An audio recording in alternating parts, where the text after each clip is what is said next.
so that you could get someone a job? Yes. So that's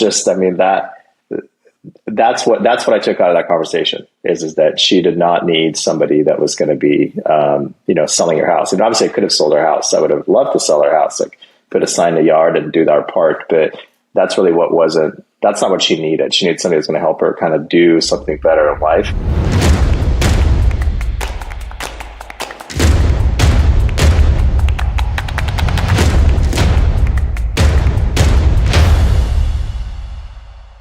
Hello, and welcome to Keeping It Real, the podcast where we talk to the most interesting people in real estate. And this one has been a long time coming. I think Harris and I started talking about doing a podcast together like 2 years ago. It was like right after the pandemic, met up in Vancouver, Washington. And, so finally we're here. So Harris covers Southwest Washington and, is going to tell us about relationships, reviews, and referrals. And I'm really excited to talk about this one because we always have awesome conversations. But Harris, maybe give yourself a little bit of introduction here. Other than that. Yeah, thank you. Other than that, yeah, no, thanks for having me. I'm a real estate broker, managing broker based out of Vancouver, Washington. We cover the Southwest Washington area. We do have access to realtors all across the nation for people that are in our network that are kind of moving in and out. I jumped into real estate in 2004, so I've kind of seen a few cycles now already, which has been awesome. And my journey has been going from starting up kind of as a solo agent, rolling up your sleeves to, I think, quickly figuring out that aligning yourself with good partners and kind of establishing a team is maybe a better path, and you can do more fun stuff you like and help more people and just grow.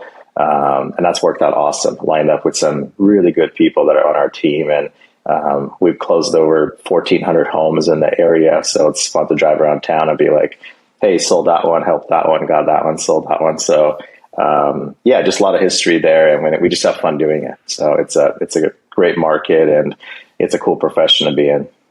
Yeah, absolutely. And we go way back. I mean, I think we went to different high schools, but kind of were familiar with each other. And, it's been really awesome watching your career and watch you as a business person, evolve over the years. Yeah, thank you. Yeah, it's been, you kind of figure out as you go. I found that real estate, there wasn't a lot of, this is how you do it.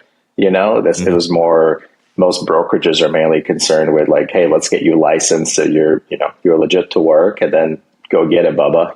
That's pretty much kind of what I was told. So, yeah. So you kind of, it was very, especially back, we're talking 18, 19 years ago now, that's such a different landscape, yeah. YouTube wasn't a big thing, Craigslist was just starting out with maybe one post a day versus 1,000 a day. And just all these different tools that were nowhere close to being available. Really anything you learned was pretty much out of a book. So, yeah, times have changed. That dates me a little bit, right?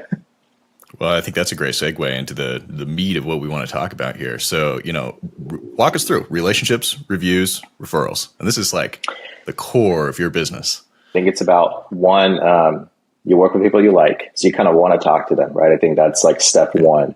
And I think people miss that. They're willing to work with anybody, anytime, call me 24/7, I'm available. And sometimes people you just don't really connect with. And I think that's okay. We're not meant to just get along with everybody. Otherwise, everybody would be friends all the time. So during and after transaction, we staying in touch with them. We do use some mailing companies that kind of keep us in front of them for 5 years usually. There's a company that we use that kind of sends out mailers for about a 5-year period, and then we can renew those. We send personalized data reports to them as well regarding what their home value is. So I think, in today's world, you have so much Redfins and Zillows and all these kind of online companies competing essentially for that attention. So I think we do a good job beating that by just delivering that to their inbox so they can see their home value. They can adjust some of the changes. And then being present, I'm not as much on Instagram, but I'm big on Facebook, so people can find me on there.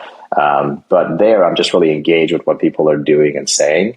And I think it's a great data point where you can actually, if somebody got a job, instead of just clicking you can take the time and call and say, man, that's awesome. You got a job here. How did that happen? How did they recruit you? What made you do that? Was this a wish, or did it just fall into it, or what happened?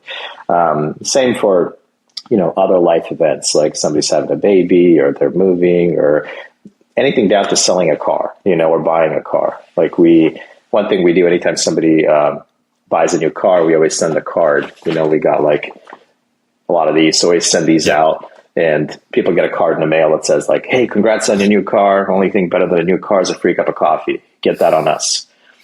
So they like always get that in the mail. So now people text us. They'll actually text me and be like, "Hey, got a new car." Like, and I'm like, awesome. Like, I love seeing it because I'm a car guy. I don't care what car they bought. I just like seeing it. Yeah. But I also know they're kind of telling me, because last time they got a Starbucks card in the mail because they bought a car. So now I'm like also celebrating with them. And I think that's just fun. Like, I would love it if I posted, I got a car and somebody sent me a card, So things like that. And I think really just caring for your database when you get a referral, you have to update all the parties along the way. And so if like, Joe gave me a referral to call Mike, I call Mike, figure out the situation. I really should update Joe back to say, hey, here's what happened with Mike. And sometimes they're great stories and sometimes they're not, but, and then really looking out for people, being really there for them. And, we had somebody call in that said, hey, I want to sell my house. So gave me your name. And then diving more into it, the lady just wasn't excited. It just didn't seem like, can't wait for you to come over conversation. So I just asked, I was like, this isn't going how it normally goes. So I said, normally people are like kind of thrilled, ready to have me there. They're kind of stoked. They got their next plans. And, turns out she really like needed to sell the house, and it was finances. It wasn't like, hey, I'm so excited to sell, I want to move. And so as we talked, it turned out COVID had some job adjustments. The new job doesn't pay as much. It's really a financial pressure decision. And, my simple answer was like, you don't need a realtor. You need a job recruiter. Can you like fix up your resume? Like, let me see who I know. I have a large network in Vancouver. Let's see if I can help with something there. And, ended up getting her resume out, and she ended up getting a different job and didn't have to sell her house. So wait, hang on. You gave up on a listing so that you could get someone a job.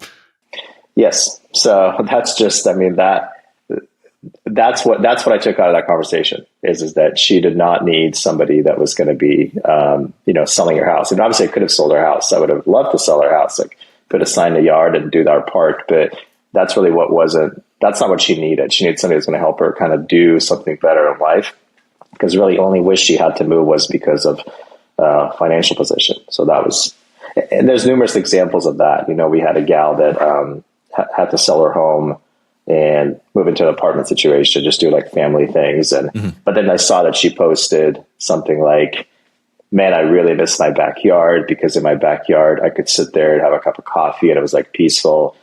And here I'm sitting, there's a bunch of bees or wasps or something flying around. I can't even step outside.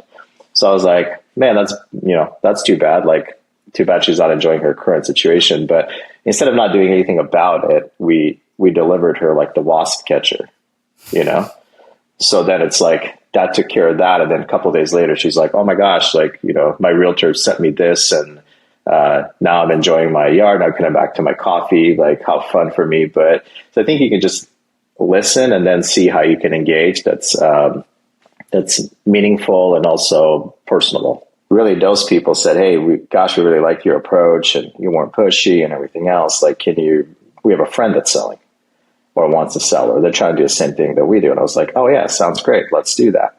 And I was obviously in a hurry to get going. I worked a full-time job at the time, and I kind of gave myself goals of, I want to sell, I want to close 3 homes, have like 3 pendings, and then have 3 active clients I'm working with. Apparently my life runs in threes. So triple R, and here's some threes here too. It's a human brain thing. Yeah, it's a human brain. Yeah, it's like, oh yeah, everything's connecting now. So yeah, when I did that, I was like, okay, I'm ready to, put in my notice and kind of move on. And that's kind of what really got it going. And, and when you start real estate, by the way, I think you're really enthusiastic and you're happy. And then you have a lot of people in your life, from coworkers, anybody's just like, don't do it. You got a great job. Like, you're doing really well in life and all these things. And, so I think you get a little bit of support, but mainly it's like 95% naysayers of how it's a bad industry, how it's going to take forever, how it's hard, how it's not going to work. And I think if you if you got that in you, like, I got this, I'm going to go after it. Really, that just fueled me. I'm like, I'll show you, talk to me in a year, and, and it went great, and that's kind of how it started. It started just meeting people, asking for referrals, and then just kind of being in a relationship. And what's cool about it is I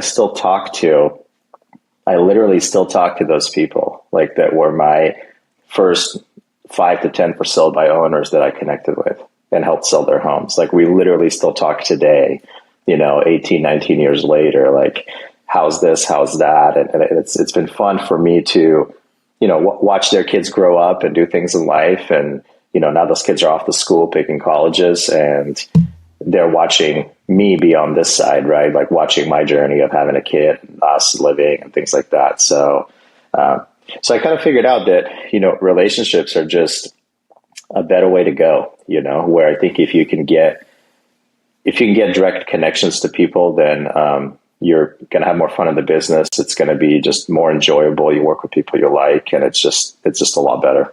Where do we want to go from here? Like, I got a bunch of questions about, like, those early days and, how you were just that 0 to 1 stage is, like, really fascinating to me. But I also want to really get your perspective on, like, building reviews, because that's a super hot topic right now in kind of like the digital marketing space. Sure. So, choose your path here, Harris. Yeah, no, totally. I think that, the 0 to 1, happy to talk about that. Yeah. So yeah, 0 to 1, it was get licensed, get started. A couple of us friends at the same time were starting real estate, so we were kind of like in it together. So it was a rat race, to some of these clients and who could get there sooner. Everybody had a little bit of a different approach. But for me, it was, once I got in it full time, which did take long, took about 3 months. But I think people mistake real estate for, hey, you drive around, you show some houses, and then you write up a house and somehow it gets closed and you get a check. And really, I was in the office probably, I'd get there about 8 o'clock and I'd probably leave about 8 o'clock, and that's just what it took, because every action created another action that needed to happen after that. So if you contacted somebody, if you did, you need to do research, you want to send a card, you want to follow up, you want to do whatever, all of these things. There was just so much to it, but it just,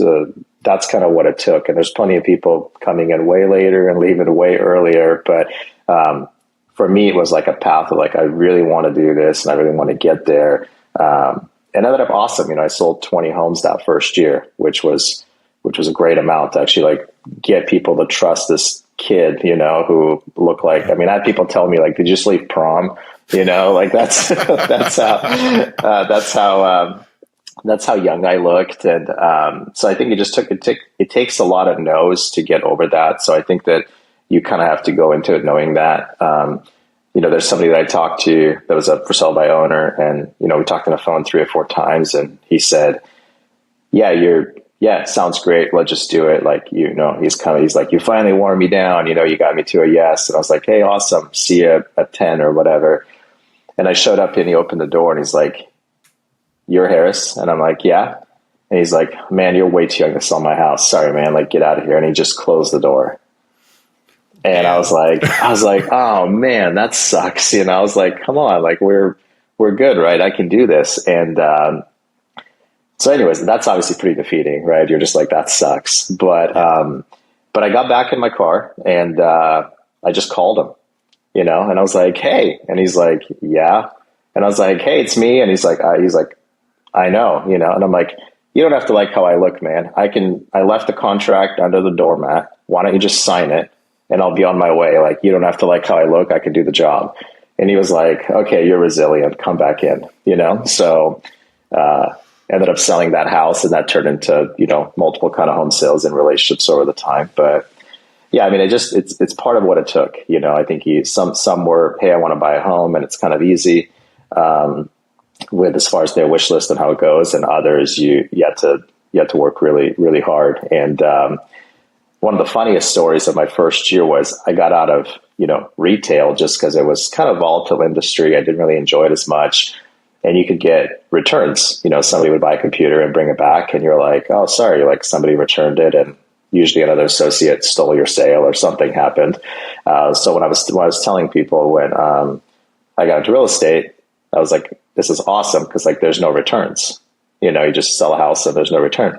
So my very, very, very first sale, I went around, I got, dressed and knocked Vancouver downtown, bunch of businesses, and just walked around and said, hey, my name is Harris. I'm a local realtor and I would like to, help somebody buy a home. Does anybody in your office is thinking about moving? So I did that to probably 6, 7, 8 businesses. And then one of them finally said, hey, actually my dad is. And I was like, oh, awesome. Does he have a realtor yet? No. We got connected. Anyways, I go buy him a house and I'm like, this is so great. I'm so happy. And like 3 days in, he calls me and he says, hey, we don't want to buy that house anymore. We really want 2 bathrooms, not 1. And I was like, oh my gosh. And I was so confused because like, how do you return a house? And I was like, it does happen here. So, I had to call my broker manager in the office. I was like, I don't know what to do here. It's my first house sale, but how do you return a house? And he's like, let me walk you through it. But anyways, so it was just, that's fascinating. I was like, it can happen. So, but that's kind of what it was. It was heavy work. It was a lot of calls. It was follow-ups. It was just asking people, and it was kind of being really direct about it. And you're kind of playing with nothing to lose. You're like, if you tell me no, or don't call me, or why are you calling me, or I don't want your help, or whatever, I was like, that's fine, whatever. We just keep moving. So I just knew that the more people I connected to, the more people I was in front of, there was just a higher chance of people saying like, yeah, sounds good, and let's do it. So, and the numbers back it. I think when they do NAR studies, it's like 81 or 82% higher first realtor they meet. So it's like you have 8 out of 10 chance just for being like, I guess you're here, so let's do it. And then, the rest might have more questions or something different, or they already know somebody. So. All right, quick timeout from Keeping It Real. We have an exciting announcement here at Real Geeks. We are launching SEO Fast Track. And so SEO Fast Track is our AI-powered organic traffic generation tool. Basically, what it does is it goes out to your MLS, grabs all your area pages, uses AI to write unique content for you on those area pages, and generates like 10,000 to 60,000 pages. It is an awesome tool for supplementing your organic capabilities. It is available for all new customers and can be retrofit into existing customer websites. So if you are interested, head over to realgeeks.com and fill in the comment section that you want to learn all about SEO Fast Track, and our team will reach right out to you. All right, back to Keeping It Real. Obviously, since you started, your business has radically changed, and, the landscape has also radically changed. So, when we were catching up the other day, you were talking about, really building a base of reviews. And I'm curious to get your playbook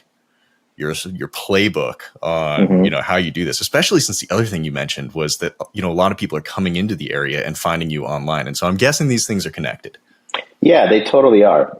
No, it's a good way to segue into it. So really how this whole thing kicked off, I have some random guy, Mike, that found us on Google and gave us, I think, a 1 or 2 star. We've never spoken to him. We don't know him. He rated Jansen Beach as a 1. So I guess we ranked up the same. No idea who this guy is. But what happened is we helped somebody buy a home. And social media, I jumped on Facebook, connected with somebody from high school, really nice friend.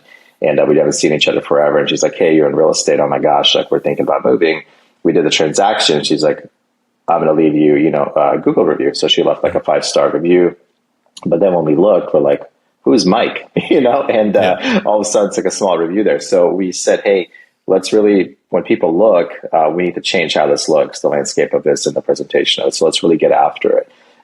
So the core really became, let's service our people really well, but then let's tell that story, because I think that part was missing. We would go sell homes, people would be really happy and thank you. And maybe they would send a referral, but that the actual, the effort and the commitment wasn't behind saying, now, if you're really happy, please leave me a review, or let's share your experience. Let's tell more people about it. So we just got a lot more purposeful about it. We created our hyperlink from Google. And now every time somebody's in the mode of buying or selling, and, when they're close to closing or done or about to be, then we say, hey, we'd love to hear about your experience. This really helps us. And there's a couple of different ways to do it. We can email over links to them if that's kind of how they prefer. So a lot of it's customized to their communication style. If they're a big texter, we'll text over a link, or it'll be an email. But then we ask them for that, but we're also persistent on it. Hey, did you do that review? I didn't see it show up yet. Hey, could you do it by Friday? We kind of read over these on Monday, at our team meeting and whatnot. So then people tend to be really like, yeah, I want to. And I think there is a certain amount of pride with that too. Like, people want to share how good of experience they've had as well. So that's been a key. And now, so we built that up, over the last 5-6 years, basically from 2 reviews to 431, 432 5-star reviews on Google. And it's awesome because they're all organic, natural people stories of how it went and, buying or selling. And that's been it's been so nice because it tells our story for us a little bit. And naturally, then people find us too when they actually want to move here too. So do you get people that are like, oh, I was reading your reviews when they call you? Yeah, absolutely. So anytime somebody calls in, we have a team number. They call either one of our lines, or they'll call a team number that routes. But everybody on the team is trained to essentially say, when somebody calls in to buy a home, we say, hey, thanks for calling in. Who referred you our way, so we can properly thank them. And they'll either say, so-and-so gave me your name, you helped them sell, or they say, actually, I found you online and read reviews. And sometimes we'll say, oh, it's great. Thanks for reading those. And which one stuck out to you? Because if they say just closed or blah, blah, blah, we'll know they read one. But if they say, hey, the story with the guy with cancer and how you helped him box up the stuff or whatever, it's like, oh, wow, you got pretty deep. That's 8 pages in. So what do you think? Break this down for me. Do you think that most people read most of them, or some people just read the top one, or is there a personality type that reads all of them? I think it's going to be a personality type. So you're going to have, you're probably familiar with the DISC model, the ratings of the personality. So for me, I'm more of a D. So I would just do a glance and see the total reviews, see the ratings, read the first 5, make sure they're current. So it's today's business, not 5 years ago. And I would probably click on the lowest rating, see what happened there, if there is a lowest one. But then you do get some personalities that are nope, I need to dive way more into this, see who this is and how they handle business. And we've had clients, truthfully, that are brand new to us, and they're quoting stuff that was on 3rd page of a situation. And they're like, yeah, I really liked how you did this, or I saw that you helped somebody that was a veteran and I'm a veteran, or things like that. So, which is interesting because sometimes we ask people for a review and they just leave 5 stars and move on, and others write this much, and others write 1 page, went great, recommend. So you just kind of get what you get. Do you coach the people at all? On, hey, or you just send them the link and say hey, whatever is great?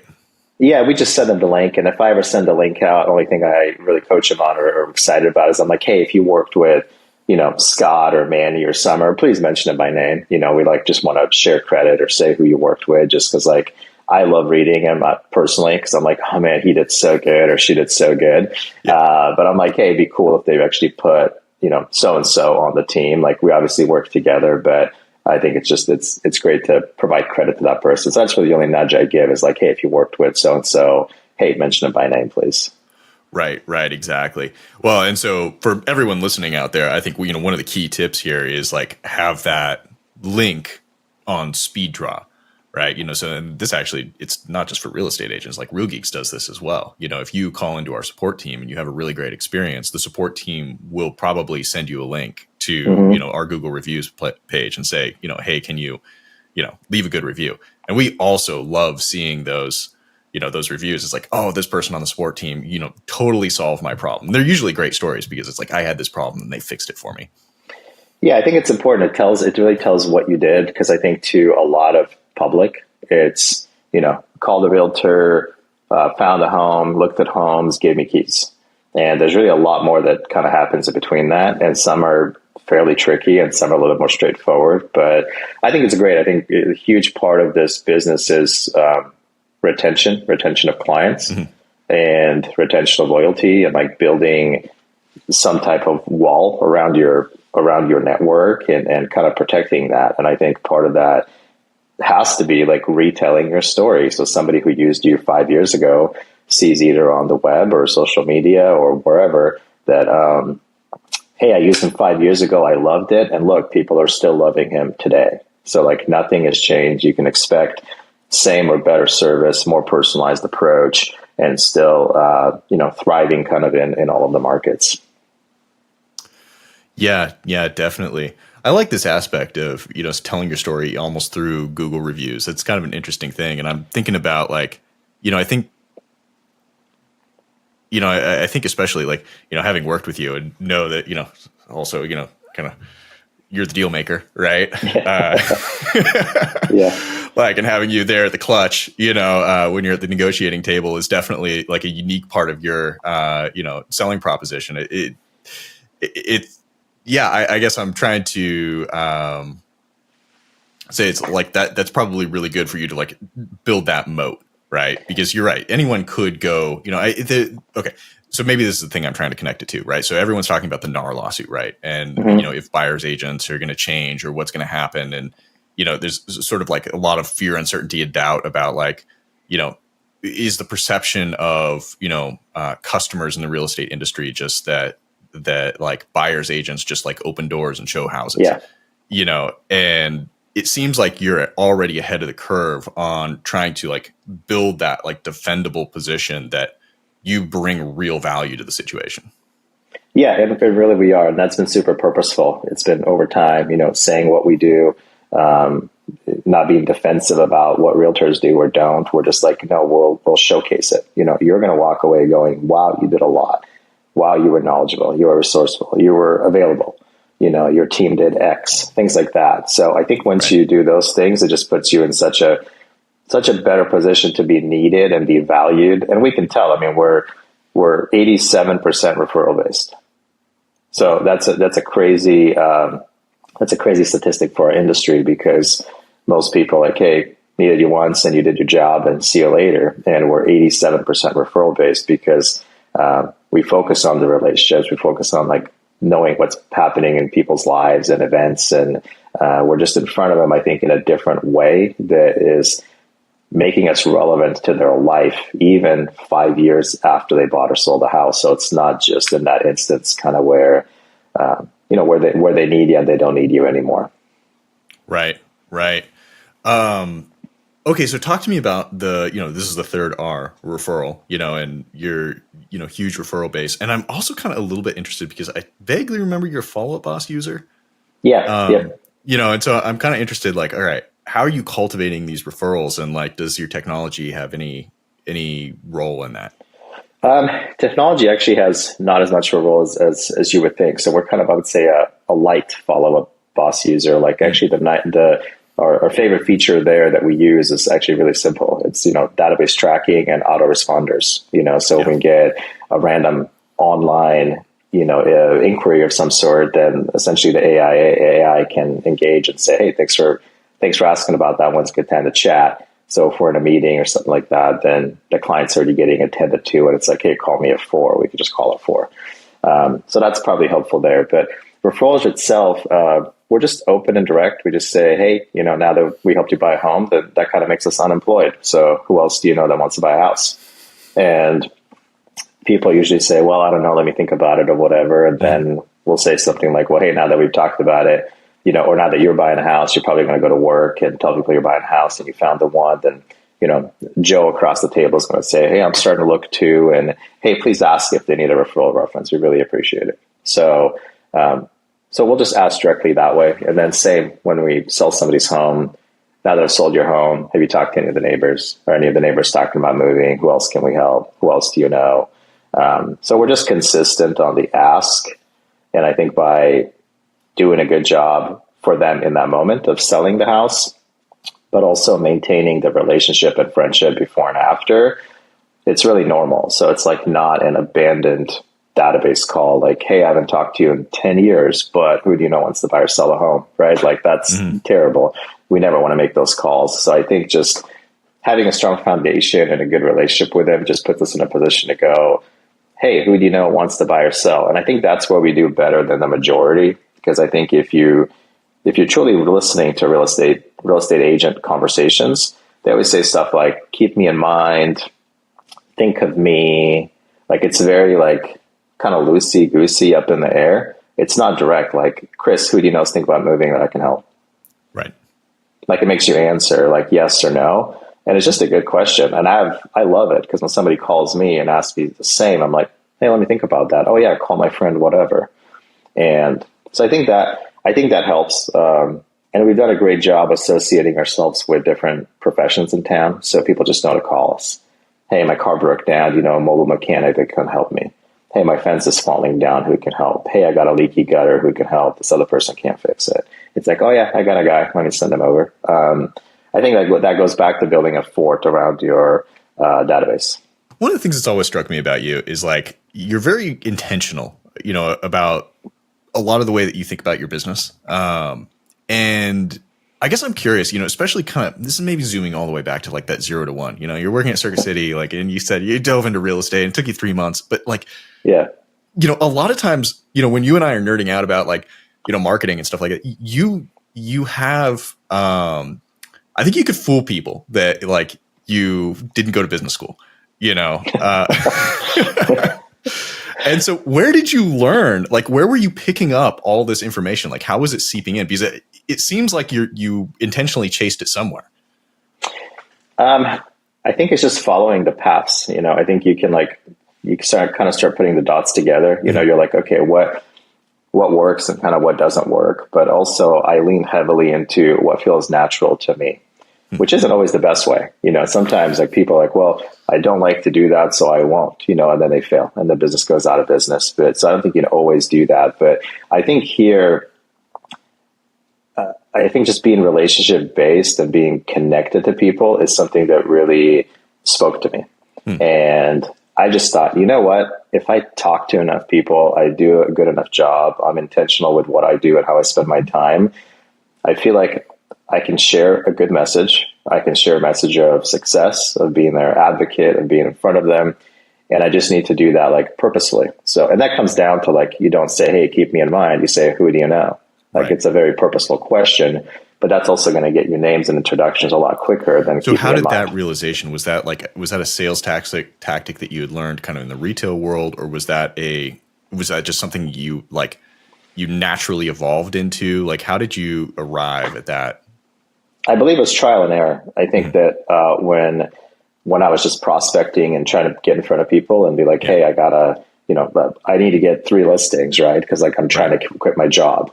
So I think very quickly, like one got results and one didn't. And you go with what works and you just kind of keep doing that and keep doing that. And now we can just do it at a much more higher scale.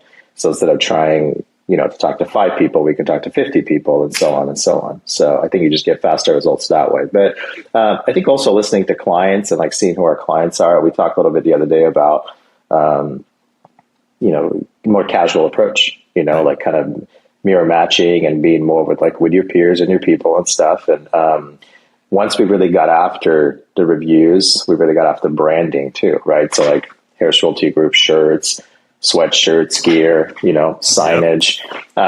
It all looks the same. Folders, signs, ads, directionals. There's a very consistent message.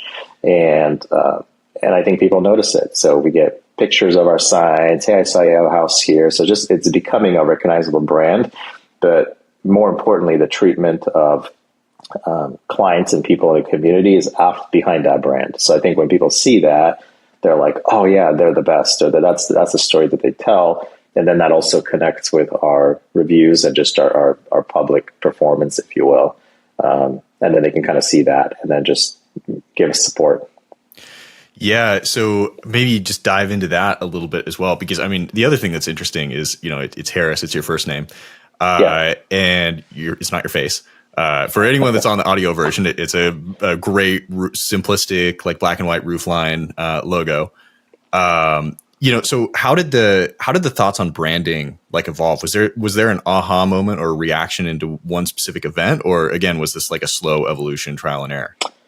Yeah, really what happened is I went from being a solo agent to selling about 50 homes a year by myself, no help.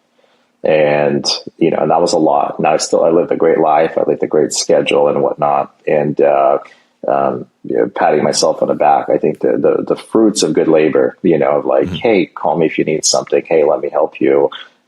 Fighting for clients, negotiating down to the $500 difference or $100 difference, or just being in their corner. Well, that started to really show up. So the business started to grow. I started getting more calls in that were, hey, can we see this house at 6? And then, hey, can we see this house at 6? So all of a sudden, like, I wish I could be at 2 places at once, and I can't. So really what happened is I ended up hiring somebody amazing that ended up helping with the buyer side and some of the part of the business. And then that was kind of the aha moment for us was, okay, now it's no longer just me. There's more of a team and a group effort here with a vision of, after you, we're going to grow with one more person and maybe one more person. And so that's when we said, okay, we really need to become a brand versus a person. So that's kind of where we dove in. We didn't want to go crazy, just very simplistic logos, recognizable. And, but then we put on everything, so it kind of feels like our branding evolution was like 0 to 100 versus 0 to 60, just because like it just hit hard. Everything changed fast. There was no delay. And it got implemented really, really quickly. Right. So let's replay one of the other conversations that you and I had, which was, like at a certain point you gave up on wearing a suit. Yes. This is like one of my favorite, like the rise of remote work and, the way that business is being, reshaped. But, you had connected these two things, like the branding as well as like the mirror matching and just like the way that you appear. So, I mean, when did you drop the suit? Yeah, no, I think we dropped the suit right before COVID, like that's kind of where it got just a little bit more casual. Sometimes we'd still wear a suit, but mainly it was like dress shirts and dress pants and dress shoes and like still pretty dialed in. We did find a lot of clients, especially like repeats. I guess to take it back, we always thought, look, we want to show up as we're expected. We want to show up neat. We want to show up well dressed. We want to show up taken care of. No different than going to a doctor and being like, hey, thanks for coming in a lab coat. That's what I'm expecting to see. But I think the expectation kind of changed a little bit, especially with some of the repeats. We're like, oh gosh, I'm almost more comfortable if you dress down. You look a little bit intimidating in a suit. And then I think also there's just different jobs and personalities out there too, where if somebody doesn't wear a suit for a living, I don't know if they want to see a suit in their living room after they get home from work, So as we were kind of transitioning with this and going with branding, we really talked as a team and we're like, who are we? Words to describe us are like nice, professional. And we actually called a few clients to be like, hey, why do you do business with us? Oh, that's awesome.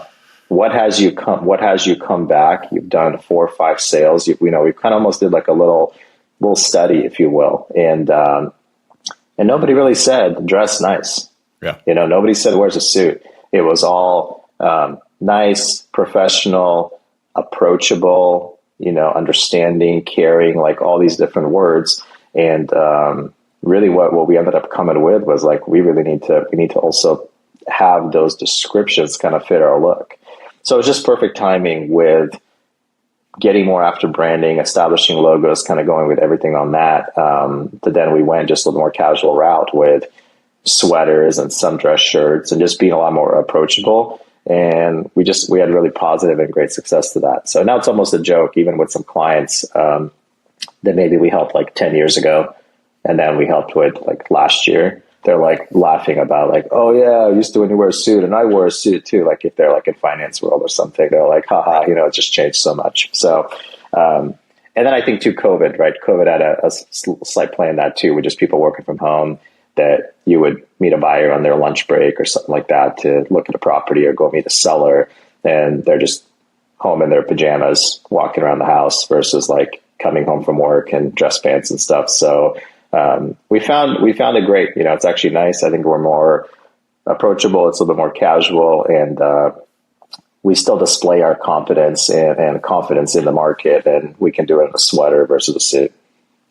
Yeah. So it's almost like you, instead of the polished suit, you're able to let that like cohesive, standardized branding be the polish for you.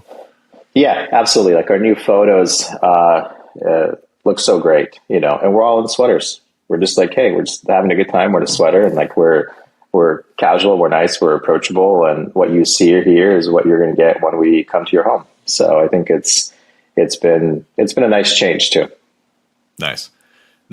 So when you go to people's homes, that's like listing presentations, that kind of thing. Mm-hmm. Yep. And you're doing those in person, back to doing those in person. Yeah, back to those in person. Yeah, and it's really important to see the house and be able to do a walkthrough and then make recommendations of, you know, must-haves or should-dos or how that affects everything. So, yeah. We're going to have to come back and do another episode because I remember, you know, 2 years ago, you and I were talking about something that it's still stuck with me, where you were talking about like kind of scaling and designing your business for like what you do best. You know, and I know that you are like just you know, alpha negotiator, and you know, it seemed like you kind of designed your business that way. So yeah, no, absolutely. I think that would be fun. I think somebody asked me the other day. They said, "How did you grow to here? You know, and what changed?" And I said, big part went with just writing a not do list. You know, like we started with a not do list of here's the stuff that just gives me a lot of fun, a lot of pleasure. Like it's awesome to do. I love doing it. Like lights me up. And here's a couple of things that like kind of bog me down. And I'm like, okay, like you kind of put it off. No different than like I got to organize the garage or clean the pantry or do something. You're kind of like doing that last. So it worked out to make like a not do list. And then seems like it's going to work better in the business world than in your domestic life. Yeah, certainly. Yeah, absolutely. Definitely. All right. Hey, you know, I think we covered a lot here and we're just about at time. Where can people find you? People can find me on Google. So they can find me on Google. They can reach out. They can reach out directly. My direct cell is 360-521-1615. I'm always looking to meet, you know, obviously new clients that are buying and selling, along with expanding the network of brokers and agents that are across the nation. We do a lot of referring out and referring in. I think it's, you know, as much as somebody may need a local plumber, they may need a realtor in Nashville or in Texas or Oklahoma, wherever. Like, so it's like, hey, I got somebody. So it's really nice to be able to do that warm introduction to somebody that's really skilled. So certainly welcome those calls too. Harris, it's been awesome. We're going to have to do this again. I know there's a lot more that you and I can dig into. This felt like it was just sort of like skimming over the surface. Like, you know, maybe we should have scheduled the 4-hour, you know, podcast. Yeah. So, yeah. All right, everyone. Awesome. Well, sorry, go ahead.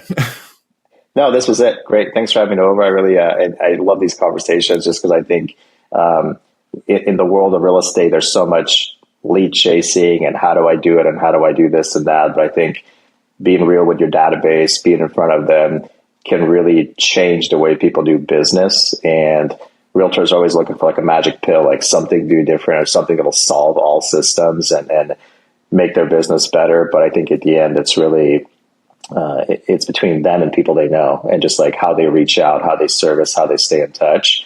Can make a huge difference in just like how much they're enjoying real estate. So it's not a business, but like, man, it's thriving. It's fun. Like, sure, there's always going to be bumps up and down, but at the end of the day, like if you work with people you like, clients and teammates, it changes everything. Then all of a sudden you're having fun, and then public sees that. Like, don't be mistaken at all. Like, public knows if you love your job or no, you don't. So the feeling they walk away after they meet you is already figured out. So leave a good impression by making sure you do what you like. And then I think rest kind of solves itself.